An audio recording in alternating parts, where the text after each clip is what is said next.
ഈ പാർവതി പ്രണയം തൊട്ട് ഇപ്പം ഇങ്ങോട്ട് ഇറങ്ങുന്ന ഇപ്പം പെണ്ണ് കേസ് വരെ എത്തി നിൽക്കുമ്പോൾ ഇപ്പം അല്ലെങ്കിൽ ഇപ്പോൾ അടുത്ത ത്രെഡ്മൂർത്തി പടം വരെ എത്തി നിൽക്കുന്ന സമയത്ത് 30 വർഷങ്ങളാവുന്നു. ആ, ഒന്ന് പുറകോട്ടൊന്ന് തിരിഞ്ഞു നോക്കാൻ പറഞ്ഞാൽ പെട്ടെന്ന് മനസ്സിൽ വരുന്ന മുഖങ്ങൾ ആരുടെയൊക്കെ ആയിരിക്കും? അല്ലെങ്കിൽ ഗ്രാറ്റിറ്റ്യൂഡ്, റിഗ്രറ്റ്, അങ്ങനെ എന്തെങ്കിലുമൊക്കെ സമ്മിശ്ര ഫീലിങ്ങിൽ വരുന്ന എന്തായിരിക്കും ഒന്ന് തിരിഞ്ഞു നോക്കാൻ പറഞ്ഞാൽ വരുന്നത്? എല്ലാം നന്മയോടെ സന്തോഷത്തോടെ ഓർക്കുക എന്നുള്ളതല്ലാണ്ട് ഞാനിങ്ങനെ കുറ്റബോധങ്ങൾ ഒന്നുമില്ലെന്നേ. നമുക്കിങ്ങനെ ഇത്രയെല്ലാം എത്തിയല്ലോ എന്നുള്ളത് വലിയ താങ്ക്സ് ആണ്. അത് ആർക്ക് പറഞ്ഞാൽ ഈ സമൂഹത്തിനോട് നന്ദി പറയുന്നു, ഈ എന്നെ ഇവിടെ പിടിച്ചു നിർത്തിയ ഇൻഡസ്ട്രിയോട് നന്ദി പറയുക. അതിനപ്പുറത്തേക്ക് ഒരുപാട് ഒരുപാട് മുഖങ്ങളുണ്ട്. ഞാൻ പറഞ്ഞാൽ അങ്ങനെ പേരെടുത്ത് പറയുക എന്നുള്ളതല്ല.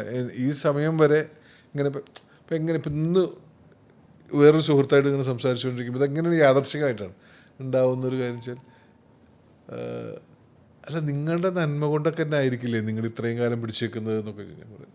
ഞാനാരെയും വെറുപ്പിക്കാൻ പോകാറില്ല, ഞാൻ എൻ്റെ മാത്രം വഴിയിലൂടെ സഞ്ചരിക്കുന്നു അപ്പോൾ ഒരുപാട് ഒരുപാട് പേരുടെ സ്നേഹം, ഈ പറയുന്ന പരസ്പരം സ്നേഹവും വിശ്വാസവും പങ്കുവെക്കലൊക്കെ ആയിട്ട് ഇങ്ങനെ മുന്നോട്ട് പോയതാണ്. ഇങ്ങനെ ഓരോരുത്തരുടെ പേര് അങ്ങനെ 30 വർഷത്തെ പേരൊക്കെ പറയാമെന്ന് പറഞ്ഞാൽ അത് വലിയ ടാസ്ക്കുള്ള കാര്യമാണ്. ഇന്നും എല്ലാവരും നമ്മളെ ചേർത്ത് പിടിക്കുന്നതിൻ്റെ കാര്യം ഇപ്പം ഞാൻ പറയുന്നപ്പോൾ എത്രയോ പേര് ഞാനൊരു സങ്കടം പറയട്ടെ, അല്ലെങ്കിൽ ഞാനിപ്പോൾ ഈ ചോദിച്ചതിനൊരു ഒരു കൃത്യമായൊരു ഉത്തരം പറയാം. 30 വർഷമായി ഞാൻ സിനിമയിൽ അഭിനയിക്കാൻ തുടങ്ങിയിട്ട്.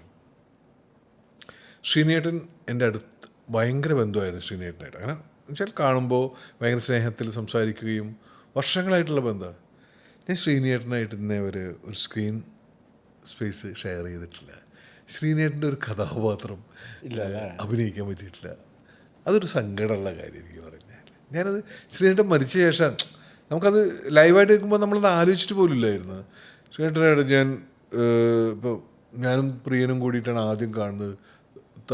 ഉദയനാണ് താരത്തിൻ്റെ സ്ക്രിപ്റ്റ് എഴുതുന്ന ദിവസം ഒരു ദിവസം മുഴുവൻ കുറേ അദ്ദേഹത്തിൻ്റെ ഫ്ലാറ്റിൽ ഞങ്ങൾ ഒരുമിച്ചിട്ടുണ്ടായിരുന്നു.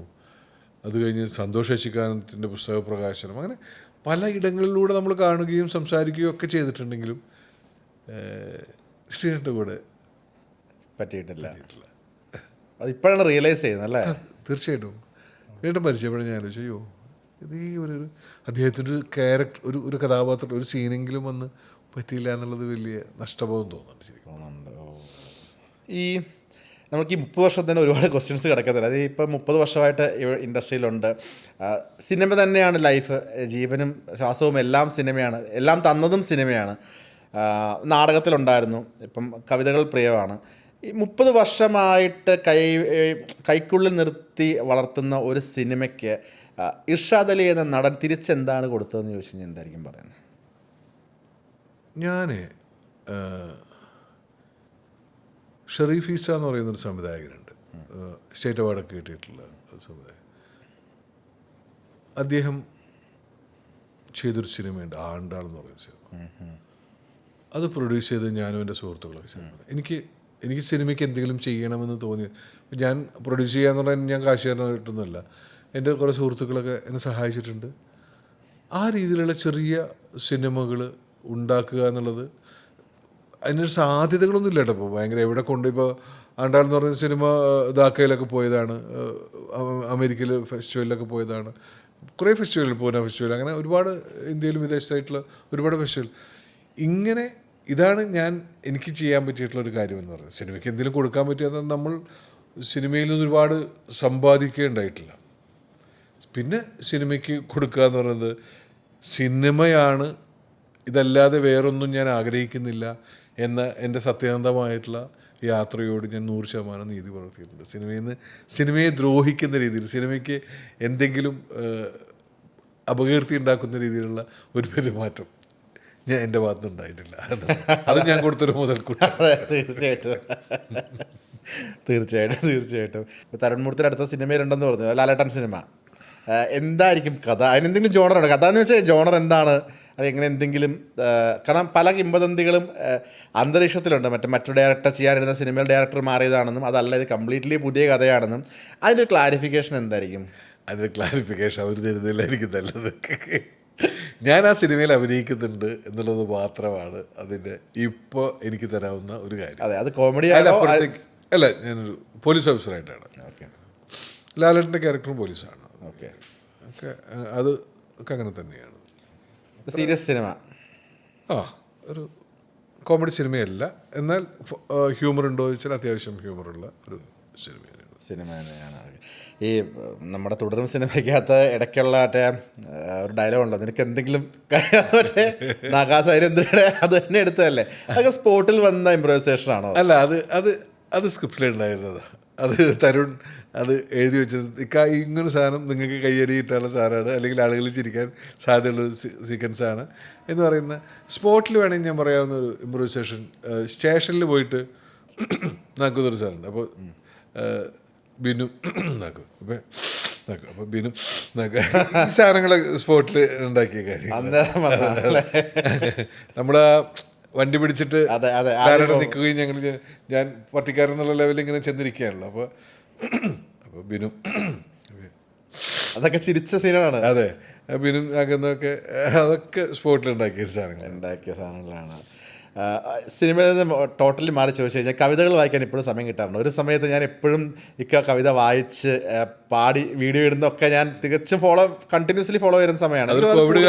കോവിഡ് കാലത്താണല്ലേ? ഞാനേ ഇപ്പം ഈ അടുത്ത കാലത്ത് ഏറ്റവും എന്നെ അത്ഭുതപ്പെടുത്തിയൊരു കാര്യം ചൊല്ലി, കോവിഡ് ആളുകളെ ഭയങ്കരമായിട്ട് ഭയപ്പെടുത്തിയിട്ടുണ്ടെന്ന് പറയുന്നു. ഇനി എന്ത് എന്നുള്ള ചോദ്യങ്ങളൊക്കെ വന്നിട്ട് ഭയങ്കര ടെൻഷൻ ഉണ്ടാക്കിയൊരു കാര്യം. പക്ഷെ ഞാൻ ആലോചിക്കുമ്പോൾ, എനിക്ക് തിരിച്ചാലോചിക്കുമ്പോൾ, ഞാൻ ആ കാലത്ത് ഒരു ടെൻഷൻ അനുഭവിക്കാത്ത മനുഷ്യനായിരുന്നു. അതെങ്ങനെ സാധ്യമായി എന്ന് ചോദിച്ചു കഴിഞ്ഞാൽ എനിക്ക് തോന്നുന്നു ഞാൻ ആ സമയത്ത് എല്ലാ ദിവസവും കവിത എഴുതുമായിരുന്നു. ഞാൻ വേറെ ഒന്നും ആലോചിച്ചിട്ടില്ല. നാളെ എന്തിനെക്കുറിച്ച്, ഞാൻ നാളെ എന്ത് എന്നുള്ളതെന്ന് വെച്ചാൽ നാളെ ഇടേണ്ട കവിതയെക്കുറിച്ചാണ് എൻ്റെ ആലോചന ഉണ്ടായിരുന്നത്.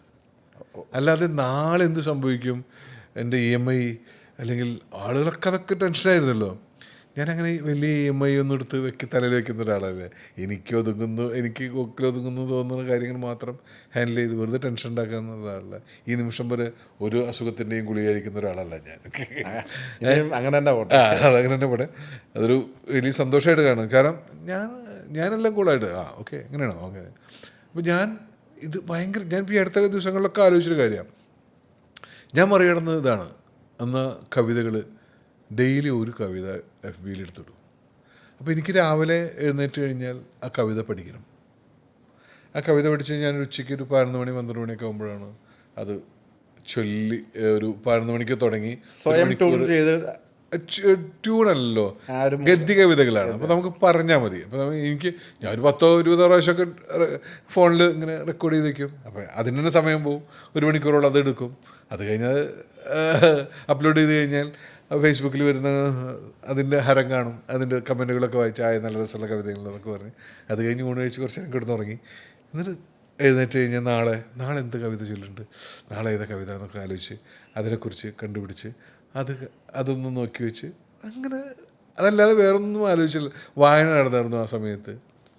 അപ്പോൾ എനിക്ക് ഭയങ്കര പോസിറ്റീവാക്കിയൊരു കാര്യമാണെന്നാണ് ഞാൻ വിചാരിച്ചത്. അല്ലെങ്കിൽ എനിക്ക് കവിതകളോട് താല്പര്യമുള്ള ഒരാളാണ് ഞാൻ. ഒരു സുപ്രഭാതത്തിൽ കവിതയിൽ ഇടുക എന്നുള്ളതല്ല, അതിന് മുമ്പ് ചെയ്തിരുന്നതാണ്. പക്ഷേ ഇത് ഡെയിലി എന്ന് പറയുന്ന പോലെ ഒരു പ്രോസസ്സ് ഉണ്ടായത് ഈ കോവിഡ് കാലത്ത് അത് വലിയ ഗുണം ചെയ്തു. ഇപ്പോൾ വല്ലപ്പോഴൊക്കെ ചൊല്ലിയിടാറുണ്ട്. ഇപ്പോഴും കവിതയുടെ ഫോളോവറാണ് ഞാൻ.